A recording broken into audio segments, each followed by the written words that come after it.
కళ్యాణదుర్గం నియోజకవర్గ ఎమ్మెల్యే శ్రీ అమిలినేని సురేంద్రబాబు గారి ఆధ్వర్యంలో శ్రీ శ్రీ శ్రీ పట్టాభిరామ స్వామి దేవస్థానం అధ్యక్షులు శ్రీ దేవినేని అవినాష్ గారు అధ్యక్షతన కమిటీ సభ్యులందరూ కలిసి మొదటిసారి శ్రీ శ్రీ శ్రీ పట్టాభిరాముని బ్రహ్మోత్సవాలు బ్రహ్మాండంగా కనీ విని ఎరుగని రీతిలో నిర్వహిస్తున్న సందర్భంగా కళ్యాణదుర్గం నియోజకవర్గ ప్రజానీకానికి పేరు పేరున ఇదే మా ఆహ్వానం.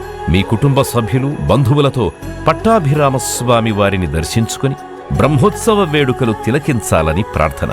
ఫిబ్రవరి 6వ తేదీ నుంచి 14వ తేదీ వరకు ప్రతిరోజు స్వామివారికి ప్రత్యేక పూజలు, అభిషేకాలు, సంప్రదాయ సాంస్కృతిక కార్యక్రమాలు అంగరంగ వైభవంగా జరుగును. కావున కుటుంబ బంధు సపరివారంతో ప్రతి ఒక్కరూ ఈ బ్రహ్మోత్సవాలలో పాల్గొని స్వామివారి కృపా కటాక్షాలను పొందగలరు. ఇట్లు దేవినేని అవినాష్.